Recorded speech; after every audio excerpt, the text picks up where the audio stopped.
नमस्कार,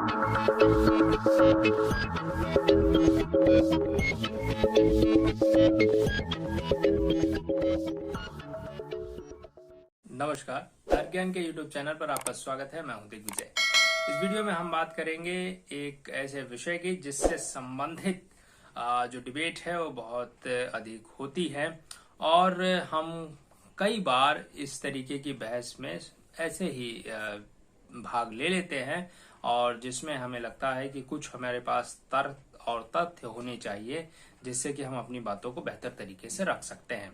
तो आज हम ऐसे ही एक विषय के बारे में बात करेंगे। तो निश्चित तौर पर कोई डिबेट कंपटीशन कोई आयोजित नहीं कर रहा, उसके विषय के बारे में बात नहीं कर रहे हैं, लेकिन हम ऐसे ही एक विषय की बात करेंगे जिससे जुड़े हुए वाद विवाद आमतौर पर हम अपने सार्वजनिक जीवन में देखते हैं। तो शुरू करेंगे इस वीडियो को, लेकिन उससे पहले आपसे अनुरोध है, यदि आप चैनल पर नए हैं तो जरूर चैनल को सब्सक्राइब करें, अपने अन्य दोस्तों के साथ शेयर जरूर करें और बेल आइकन जरूर प्रेस करें। तो ऐसा कौन सा विषय है जिससे जुड़े हुए बहस में हम अमूमन ऐसे सार्वजनिक जीवन में शामिल हो जाते हैं? वह विषय है मीडिया। और जब कोई महत्वपूर्ण घटना घटती है तो मीडिया की भूमिका क्या होनी चाहिए और मीडिया उस समय क्या भूमिका निभा रहा है, इसको लेकर हम कई बार बहस करते हैं। तो आज हम भारतीय मीडिया की भूमिका के बारे में बात नहीं करेंगे, बल्कि अंतर्राष्ट्रीय मीडिया के बारे में बात करेंगे। और निश्चित तौर पर जब कोई महत्वपूर्ण घटना घटती है तो अंतर्राष्ट्रीय स्तर पर जो मीडिया है वो कैसी भूमिका निभा रही है, भारत के संदर्भ में या भारत को लेकर किस प्रकार की खबरें प्रकाशित कर रही है, इसको हमें जानने का प्रयास करना चाहिए। तो शुरू करेंगे इस वीडियो को। तो सबसे पहले हमें जानना चाहिए कि ताजा घटनाक्रम क्या है, या जो पिछले कुछ दिनों कुछ सप्ताहों में चला घटनाक्रम, उसके बारे में पश्चिमी मीडिया ने क्या लिखा, क्या बताया और किस तरीके की खबरें छापकर भारत विरोधी एजेंडा चलाने का प्रयास किया। आपको याद होगा कि जब भी हम भारत में किसी भी प्रकार की रिपोर्ट की बात करते हैं, चाहे हैप्पीनेस इंडेक्स की बात करें या हंगर इंडेक्स की बात करें या डेमोक्रेसी के इंडेक्स की बात करें या फ्रीडम ऑफ स्पीच के इंडेक्स की बात करें, तो हमें हमारे देश के कुछ इंटेलेक्चुअल जो हैं वो पश्चिमी मीडिया का उदाहरण देने लग जाते हैं और कहते हैं देखिए वहां तो ये रिपोर्ट छपी है, उस एजेंसी ने ये रिपोर्ट छापी है, जिसको कि ब्रह्म वाक्य मानकर प्रकाशित किया जाता है। और भारत में उस स्थिति के बारे में उस रिपोर्ट का हवाला बहुत प्रमुखता से दिया जाता है कि नहीं उस रिपोर्ट में तो ऐसा कहा, तो इसका मतलब भारत यही है। तो ताजा घटनाक्रम क्या है और उसके बारे में पश्चिमी मीडिया ने क्या लिखा है। ताजा घटनाक्रम अगर हम बात करें तो हरजीत सिंह निज्जर की जो हत्या कनाडा में हुई, उसको लेकर जस्टिन ट्रूडो ने कनाडाई पार्लियामेंट में किस तरीके से जो भारत पर आरोप लगाए, उसके बाद भारत ने जिस तरीके की कार्रवाई, कड़ा रुख अपनाया कनाडाई सरकार के इस बयान के बाद, प्रधानमंत्री जस्टिन ट्रूडो के बयान के बाद, उसके बाद से भारत और कनाडा के रिश्तों में तनाव आए और तमाम तरीके का घटनाक्रम चला, वो सभी आपको विदित है। लेकिन पश्चिमी मीडिया ने क्या लिखा है शायद ये आपको विदित नहीं होगा। तो खालिस्तानी आतंकी हरदीप सिंह निज्जर के ऊपर जब इस तरीके का जानलेवा अटैक हुआ जिसमें उसकी मौत हुई, तो उसके बाद जस्टिन ट्रूडो के बयान के बाद और तनाव आने के बाद जो पश्चिमी मीडिया ने लिखना शुरू किया तो उसने भारत विरोधी एजेंडा ही चलाया। क्या क्या लिखा है उसे हमें समझना चाहिए। तो इस वीडियो में मैं जो कुछ आपको बता रहा हूं वह दैनिक जागरण के राष्ट्रीय संस्करण में छपा एक लेख है जिसको कि राजीव सचान ने लिखा है, जो कि दैनिक जागरण में एसोसिएट एडिटर हैं। और 4 अक्टूबर के अराउंड जो है ये लेख मैंने पढ़ा था, तो मुझे लगा कि इसमें जो बातें कही गई हैं वो उसको आप सभी तक जरूर पहुंचाना आवश्यक है। खालिस्तानी आतंकी के मारे जाने के बाद जो पश्चिमी मीडिया है, खासतौर पे अमेरिका में, जो अपने आप को लोकतंत्र और फ्रीडम ऑफ स्पीच का चैंपियन समझते हैं, उन्होंने क्या लिखा है उसके बारे में वो बताते हैं। क्योंकि पश्चिमी मीडिया ने भारत को ही दोषी ठहराया और ये बताया कि पश्चिमी देशों को, अर्थात जो पावरफुल देश है, अमेरिका है, कनाडा है, ब्रिटेन है, जर्मनी है, फ्रांस है या दूसरे अन्य देश हैं, इन सभी को भारत के खिलाफ कठोर कार्रवाई करनी चाहिए। हालांकि निज्जर एक आतंकी था जो कि स्पष्ट था, तो एक समय वह कनाडा एवं अमेरिका की नो फ्लाइंग लिस्ट में शामिल था।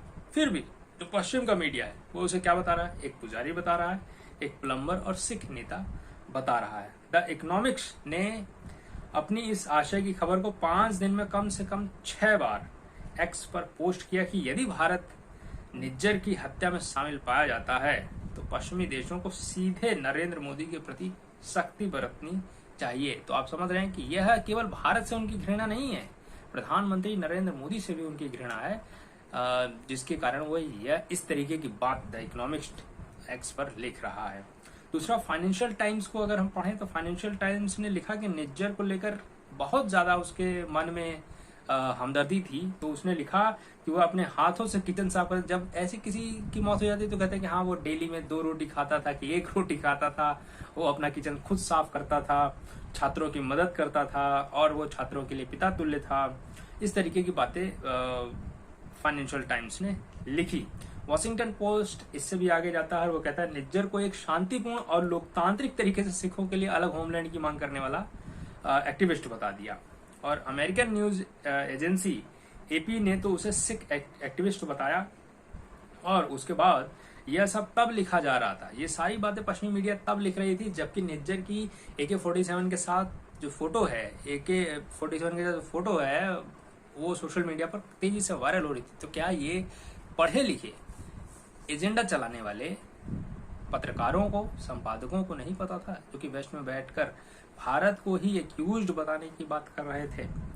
तो खैर, उसके अलावा जो इंग्लैंड का मुखपत्र है आप कह सकते हैं, और भारत में भी काफी लोग उसके दीवाने रहते हैं, BBC।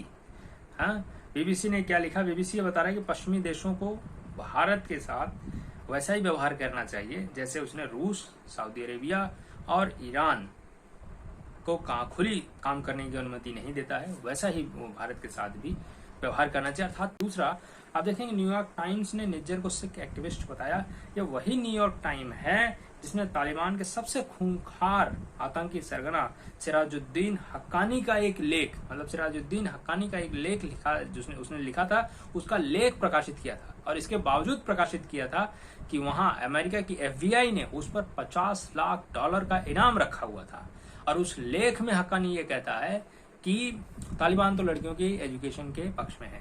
तो इस तथ्य की जांच कर लें और अफगानिस्तान जाकर जरा चेक कर लें कि वहां गर्ल्स एजुकेशन अर्थात लड़कियों की शिक्षा की क्या दशा है, तो स्पष्ट हो जाएगा। लेकिन पढ़े लिखे हुए जो आपके इंटेलेक्चुअल हैं अमेरिका में, जो भारत विरोधी एजेंडा चलाते हैं, उन सभी ने इस तरीके की बात छापने पर कोई आपत्ति दर्ज नहीं की और उन सभी ने ऐसा छापा।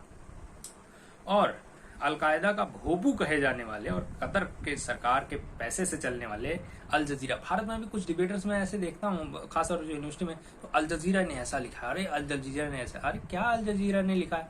वो एक अलकायदा का जो है कि पूरी तरीके से पक्षधर लेने वाला न्यूज एजेंसी है, और उसने लिखा कि यदि भारत निज्जर की हत्या में शामिल पाया जाता है तो यह अंतर्राष्ट्रीय नियमों का उल्लंघन होगा। जैसे कि बहुत बड़ा नियमों का पालन करने वाला केवल एक ही संस्थान है, जो कि अल जजीरा है। पश्चिमी मीडिया ने यह बताने की कोई जरूरत नहीं समझी है कि निज्जर अवैध दस्तावेजों के सहारे कनाडा पहुंचा था रवि शर्मा के नाम पर, और वह हिंदू पुजारी की हत्या के साथ एक सिनेमा घर में विस्फोट के लिए जिम्मेदार था। पश्चिमी मीडिया ने यह भी नहीं बताया कि भारत ने उस पर 10 लाख रुपए का इनाम घोषित कर रखा है। पश्चिमी मीडिया ने इस तथ्य की भी अनदेखी की कि कनाडा ने प्रारंभ में निज्जर को नागरिकता नहीं दी थी, लेकिन फिर उसने वहां किसी एक महिला से शादी कर ली, उसके बावजूद भी उसको नागरिकता नहीं मिली। लेकिन यह प्रश्न अभी भी अनसुलझा है कि उसको कैसे नागरिकता मिली। तो कहते हैं कि जस्टिन ट्रूडो की पार्टी का एक खालिस्तानी समर्थक व्यक्ति ने इसको जो है नागरिकता दिलाने में मदद की थी। तो इस तरीके से हम देखें तो कनाडा जो है भारत विरोध करने वाले, भारत विरोधी लोगों और खास तौर पे इस तरीके हिंसक गतिविधियों में शामिल अपराधी लोगों की जो शरणास्थली बना हुआ है, और वहां पर ऐसे लोगों को शरण दी जा रही है और राजनीतिक सुरक्षा भी दी जा रही है। तो पश्चिमी मीडिया ऐसा करता क्यों? पश्चिमी मीडिया के अंदर ये श्रेष्ठता बोध है कि हम जो लिखें, बिकॉज हम इंटेलेक्चुअल हैं, हम जो लिखें दुनिया के लोग वैसे ही बिहेव करें, दुनिया भर के लोग वैसा ही माने।